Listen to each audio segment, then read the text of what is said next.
What's up everyone, back for another beer review, and today I'll be reviewing yet another beer from New Holland Brewing, and they're out of Holland, Michigan, and this is their Dragon's Milk Reserve Maple Oak. So this is an Imperial Stout that is brewed with maple syrup and then aged in both bourbon and maple syrup. Bourbon barrels, comes in 11% alcohol by volume, no IBUs listed in time of review. This bottle is approximately 3.5 months old. So this has been one of the Dragon's Milk Reserve beers that I've been keeping my eye on since, basically the middle of summer. And it finally showed up in my area about a month ago. And I was like, you know what?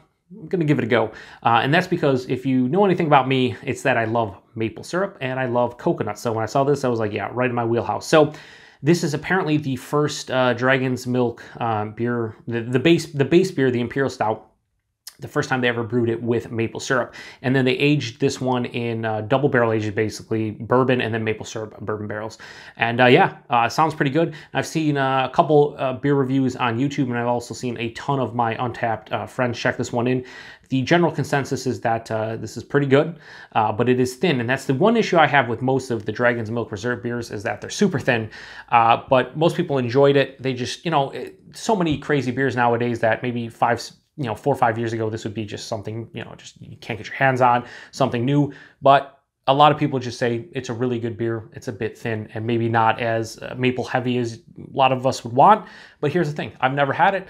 I've just seen the Untapped check-ins and the YouTube reviews, so I am going to drink it and review it and see what I think about it.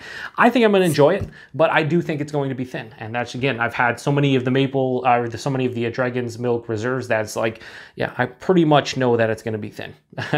90% of them have been thin. Anyway, let's pour it in a glass, see what we got going on. So yeah, that's the one thing too. When I pour these out, so many of these beers will just look like, motor oil and just like crazy, just thick and syrupy. And when I pour these out, these look like an Imperial Porter. It's like brown tinges to it. And even in the glass, now it's going to come off pitch black on camera because that's how it goes. But in person, it's like a deep dark brown. There's a ruby red hints. It's like, more black up here, but more brown down here. Has about a half finger of a creamy looking, slight soap sudsy head that's more of like a, light brown look to it. But yeah, it looks like so many of these. 11%, and, I had like the triple mash was probably the best I've had from them, period. And the banana coconut I reviewed earlier this year was amazing as well. But they're usually thin. They just are. Just how it goes. Anyway, let's get nose. Now, this has been out of the fridge for well over an hour. Probably, it's colder out today. Down here is probably like 65-ish, so probably in like this 55, 60 range, I'd say at this point.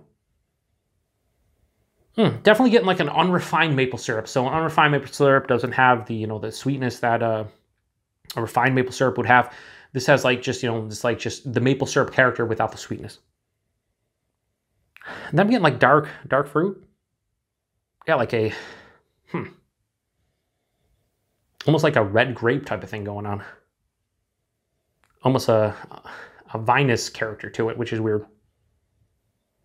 A lot of roastiness. There's vanilla, a little bit of oak tannin. This doesn't have big bourbon and maple characteristics like a list of unrefined maple syrup, but I thought it'd be more intense the fact that they're brewing with maple syrup and then they're putting it in maple syrup bourbon barrels in addition to regular bourbon. I thought, this should be maple heavy, and it's there, but I wouldn't say it's a predominant note.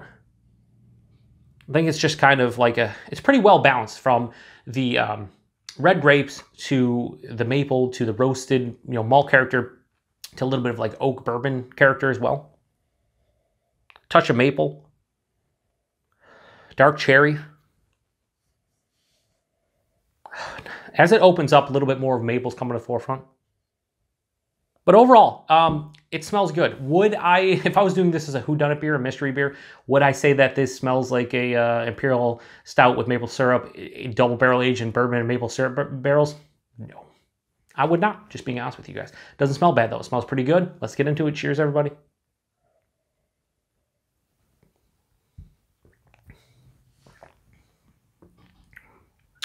So the taste is much better. Yeah, much better. Lots of sweet maple syrup. That's the first thing that hits me up front. And it's authentic maple syrup. It's not like your table syrup that's made with high fructose corn syrup. This is actually real maple syrup. It's thin. It is. What everyone said on Untapped and reviews, yeah, it's thin. It's 11% beer that drinks like it's 8%. This is like medium to higher side of medium body. I want to see this, medium to full body at 11%. That's what I would like to see, but it's like higher side of medium body. So it's a bit thin. It's not super crazy thin. This is not drinking like water. It's just, there's no way body-wise that you can tell me this is 11% beer. I mean, you could, and maybe your palate says it is. My palate says it's not. We're both right. Beautiful. But seriously, for me, this is thin. The mouthfeel has carbonation, but it has a soft smoothness to it. It's not really creamy, but it has a nice soft smoothness to it. The flavors are really nice. I do dig this. I'm getting a lot of maple syrup up front. Passes through the palate, that roasted malt, a little bit of chocolate, touch of vanilla. That vinous red grape thing I was getting on the nose definitely does not carry over into the taste for me, so I don't know what's happening there. Mid-palate, oak tannins kind of hit, bourbon hits, vanilla hits, a lot of the barrel hits, but it's not super intense. It's nuanced, but it's definitely noticeable. And as it finishes out, dries out the palate quite a bit. This is semi-dry to full-on dry finish for me. No bitterness to really speak of on my palate. Finish is sweeter, but the dryness breaks up the sweetness, so you have a balanced finish where it's not leaning too heavy to the sweet side where it's cloying, and not too much to the dry side where your palate's devoid of any saliva. It's kind of right in between. There's a fruit fly flying around. It's like been the one fruit fly. I haven't done anything to it. I haven't killed it or anything. It's just been going around for a couple weeks now.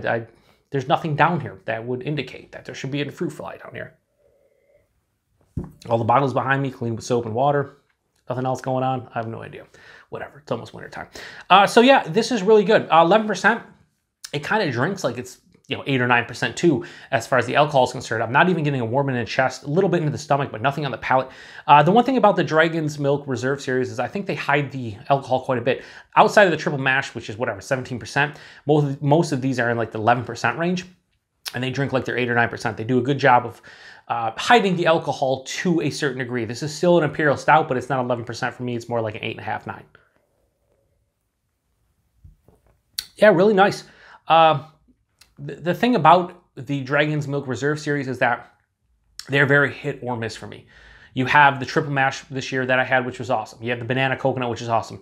And then I've had some that have been really big disappointments in the past. I can't think off the top of my head, but there's been 2 or 3 that I'm just like, no, never again. This one though, it's not a hit or a miss. It's kind of in between. I think this is a very well-made beer. I want to see more maple, even though there's a decent amount of maple. But if you're brewing with maple syrup and then you're putting in a maple syrup bourbon barrels, I want to see more of a maple influence in this beer. I also would like to see the body bigger, which is a complaint for me when it comes to all these Dragon Milk Reserve, the entire series as a whole. But I think that's just how it goes. But overall, it's a really tasty beer and I enjoy it. So rating on Dragon's Milk Reserve Maple Oak, I'm going to give it a high 4 out of 5. I'm going to go 4.1 out of 5. I think that's an appropriate score for what I'm drinking. To get in the 4.25 range, the body would have to be better. The maple would have to be better and bigger and intense, and it's just not. So 4.1 out of 5 is the best I can do. Still a damn good beer. If you've had this one before, let me know what you think about it. Price and availability. I think price point on this one, I paid like mid-4, maybe like $4.59 a bottle of this. I think these are in the $17 to $18 a 4-pack range. So something that's 11% with all this going on, $5 or less a bottle. I think that's appropriate value. I think that's good value. At the very least, it's average value, but it's the going rate, the market rate for something like this. And availability, I don't know if this gets distro wherever New Holland distributes. A lot of their Dragon's Milk Reserves usually show up in my area months after they're released. Like the Maple Oak one, this has a bottle date, so I'm just going to date this review whenever you see it. You see it. I'm drinking this in early October, and this has a bottle on date of June 20th of 2019. Now, it's 3.5 months old, as I said, but I didn't purposely not drink this one in, say August or September because I didn't see it. I mean, it didn't show up until probably, mid to late September. So you're talking about a beer that shows up usually 2.5 months after they originally release it.